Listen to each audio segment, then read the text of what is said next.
جو کہ پاکستان میں غیر مسلم کہلائے جاتے ہیں۔ اس کے بارے میں آپ کو کل ایک بڑی اہم خبر دوں گا، کس شخصیت نے یہ کہا تھا، فتویٰ دیا تھا، اور پھر کس نے یہ بیچ بچاؤ کرایا۔ اور جنرل باجوہ اس وقت ابھی چیف آف آرمی اسٹاف نہیں بنے تھے، تو کون سے سیاستدان نے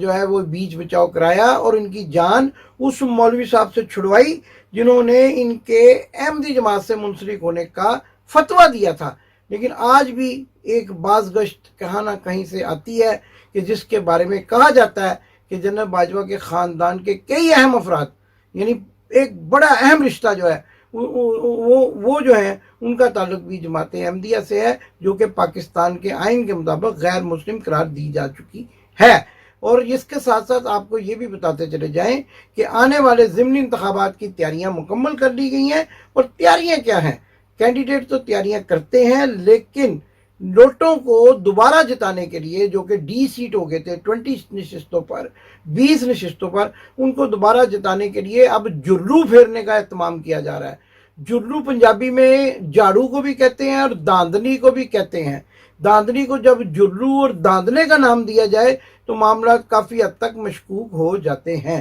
اس سلسلے میں ایک بریگیڈیئر راشد کی ڈیوٹی لگائی گئی ہے۔ اب آپ خود سوچئے کہ جب نیوٹرل یہ کہتے ہیں کہ ہم تو جناب غیر سیاسی ہیں، ہمارا سیاست سے تعلق ہی کوئی نہیں ہے، اور ٹھیک ہے آپ نے سیکیورٹی دینی ہے تو آپ سیکیورٹی کی یونٹ وہاں پہ متعین کریں جہاں الیکشن ہو رہے ہیں، 20 حلقوں میں جہاں الیکشن ہو رہے ہیں، سیکیورٹی اہلکاروں کو متعین کریں، لیکن ایک بریگیڈیئر کو یہ ٹاسک دینا کہ یہ الیکشن ہر صورت میں لوٹوں کو جتانا ہے، سابقہ اور موجودہ لوٹے جو ہیں، وہ ایک بڑی ہی فکر مند بات ہے، اور پاکستان کی سیاست میں، پاکستان کی سیاست کی تاریخ میں ایک سیاہ دھبا ثابت ہوگی۔ اور بریگیڈیئر راشد کی جو ہے وہ